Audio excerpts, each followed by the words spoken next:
que dans la zone du Piémont, il a dû apprendre qu'il y avait une énorme carrière de granulats qui allait se faire entre le Bâgé de la Rudie et le Bâgé d'Oleron sur 120 hectares, avec le saumon, le gap de saut qui passe en contrebas. Est-ce que vous avez des informations là-dessus? Parce que c'est monstrueux ce qui va se faire. Comment dirais-je, quand les gens vont arriver sur Bel Air, ce que je faisais moi quand j'étais gosse en descendant de Paris, j'arrivais à la côte de Bel Air au sommet, il y avait le panorama magnifique, et mon père disait, ça y est, on arrive. Ça va être un saccage. 120 hectares. Le pain de sucre, ce qu'on appelle le pain de sucre, j'étais agriculteur, donc je travaillais sur les terres devant le pain de sucre, va être éliminé et creusé de 100 mètres encore en dessous. Sachant qu'à Augeux, il y a les eaux minérales. Pour le moment, c'est le silence du côté de la CEMO. Alors, je ne sais pas si Augeux-les-Bains va s'appeler Augeux-les-Bains ou Augeux-des-Mines, mais il va y avoir un problème. Sachant que l'eau du robinet, c'est la même source, c'est le même site dit du lavoir, donc tout le Bâgé de Piémont-Pyrénéen, de la ZERCETAN, qui alimente aussi le syndicat des eaux pour l'eau du robinet. Alors, franchement, ça serait dommage que la CEMO ait des ennuis en cas de pollution, mais on peut se passer encore de boire de l'eau de la bouteille. Par contre, l'eau du robinet, il risque d'avoir un problème. Alors, est-ce que l'agence Adour-Garonne va... Vous évoquiez la carrière, c'est ça? Donc une vigilance des syndicats qui sont sur ce territoire et qui auront un avis à donner. Donc aujourd'hui, nous, officiellement, à l'agence, on n'a pas été saisis sur ce projet-là, mais l'idée, quand un projet se développe, c'est qu'on analyse de façon assez large les conséquences de ce projet, à la fois sur le cours d'eau et à la fois les impacts qu'il peut avoir. Vous parliez de Augeux, donc les impacts qu'il peut avoir sur les ressources en eau d'Augeux. Parce que, oui.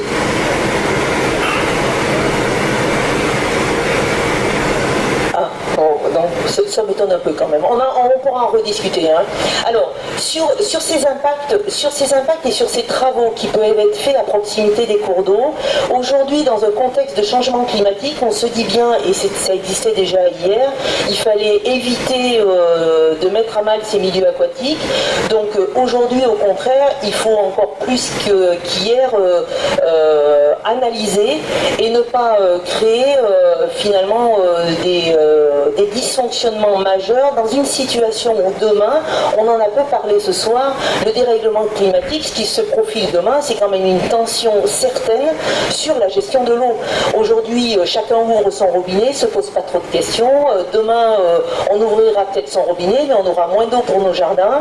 Et je vous rappelle seulement que les cours d'eau du département 64 n'ont jamais eu des débits aussi bas que cet hiver, et que le stock de neige que l'on a aujourd'hui sur nos montagnes ne sera pas suffisant durant l'été pour consolider des débits et donc des usages de l'eau derrière, qu'ils soient économiques, qu'ils soient de loisirs, puisque les usages de l'eau sont pluriels.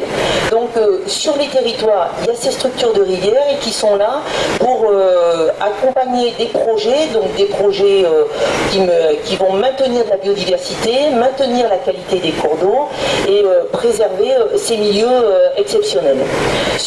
Alors, du coup, comme je suis la rivière, je vais passer sur le saumon, parce qu'on est un peu sur les mêmes territoires, avec toujours sur ce département des Pyrénées-Atlantiques, donc un territoire emblématique encore pour le saumon, même si on a eu moins de saumon, mais un énorme travail qui a été fait au cours de ces dernières années avec des organismes comme Migradour, puisque monsieur le citait, avec l'Agence française de la biodiversité, avec les services de l'État, avec les associations de pêcheurs, pour derrière accompagner et sauvegarder ce saumon très prisé sur ce territoire et qui marque bien ce territoire et qui est un marqueur, un formidable marqueur de la qualité de nos cours d'eau. C'est aussi ça l'essentiel. Donc beaucoup de travail qui ont été faits, et quand on accompagne un organisme comme Migradour, mais comme n'importe quel organisme, comme une station d'épuration, d'épuration, puisque l'objectif de l'argent qui est collecté, c'est pour accompagner des projets qui vont améliorer la situation sur l'eau et les milieux aquatiques. Donc on peut accompagner une station d'épuration dans sa construction, on peut accompagner un organisme comme Migradour parce qu'il va conduire un certain nombre de travaux qui vont contribuer à améliorer la sauvegarde du saumon sur le territoire. Alors derrière, aujourd'hui, on commence, alors ce sont des travaux de longue haleine, et j'allais dire, aujourd'hui, il est important d'agir vite, parce qu'on voit qu'avec le changement climatique, les débits baissent dans les cours d'eau, et que ce sera demain encore plus difficile pour nos saumons de remonter, voire de redescendre, puisque c'est une espèce qui a besoin à la fois d'eau douce et de l'eau marine pour se développer. Donc sur ces travaux-là et sur le saumon, un énorme travail qui a été fait. Vous remettiez en cause la qualité du cours d'eau et l'agriculture qui est menée sur ces territoires-là, mais là aussi les choses elles évoluent, puisque à la fois les syndicats de rivière qui sont sur ces cours d'eau et travaillent en partenariat avec la Chambre d'agriculture pour qu'on améliore les pratiques agricoles sur ces territoires-là, de façon à limiter à la fois l'érosion des sols et à la fois l'impact des phytosanitaires et de l'azote. Et puis dans un autre chantier, et j'allais dire, j'étais assez contente qu'on ne passe pas le micro pour l'hydroélectricité, parce que d'un autre côté, c'est vrai que sur ces gaves très prisées, ce sont aussi des gaves qui ont des débits importants, qui peuvent avoir des chutes d'eau importantes, et donc ce sont des gaves qui sont aujourd'hui très utilisées au maximum pour faire de l'hydroélectricité sur nos territoires. Et donc on a aujourd'hui à gérer deux politiques, à la fois une politique de transition énergétique, mais aussi une protection de la biodiversité. Et quand on a un barrage sur un cours d'eau, eh ben, c'est impactant pour la remontée des saumons, pour la descente des saumons.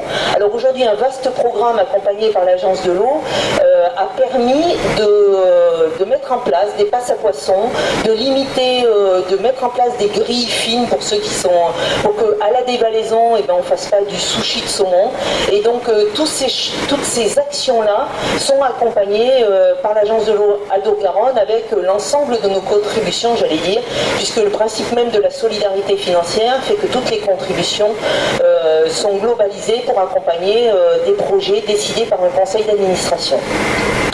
Donc la bonne nouvelle quand même, c'est que des saumons, on commence à en voir remonter beaucoup, qu'on a des stations de vidéocontrôle qui nous permettent de contrôler ces saumons, que c'est encourageant. Donc sur le saison, je pense qu'il y avait 6 ouvrages qui ont été aménagés. On vient de terminer une vaste opération sur l'Ossau. Et peut-être pour un exemple un peu criant, c'est que dans le 65, donc à l'amont de Lourdes, ils ont revu des saumons qu'ils n'avaient pas vus depuis bien longtemps.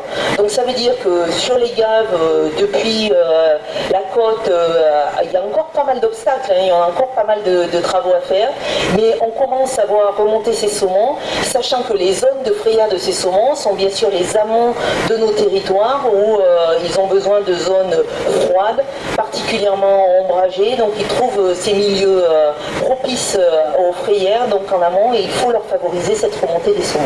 Voilà. Donc Migradour, un vaste programme, et qu'est-ce qu'on attend? C'est-à-dire que quand on instruit un dossier à l'agence de l'eau, bien sûr il y a des attendus derrière. C'est pas un chèque en blanc au maître d'ouvrage, hein, ni pour la station d'épuration, c'est-à-dire que derrière il y a un contrat entre l'agence de l'eau et le maître d'ouvrage, on accorde des financements sur des cahiers des charges et on accorde des paiements et des soldes sur des résultats. Donc il y a des situations qui sont simples et il y en a d'autres qui sont plus compliquées. Pour finir sur les saumons, il faut savoir qu'il y a une instance de concertation qui permet sur ce territoire-là de gérer, de concerter sur la pêche du saumon, à la fois sur la pêche en mer, la pêche de loisirs, la pêche fluviale, et de faire un brainstorming pour que chacun ne prenne que sa part et uniquement sa part, et qu'il y ait un engagement, mais je vous avoue que c'est pas simple, hein, mais c'est tout le principe de la concertation, donc c'est long, mais les choses progressent et on a quand même quelques résultats puisqu'on voit remonter de plus en plus de saumons, et puis je ne parle pas de la truite de mer ou des anguilles.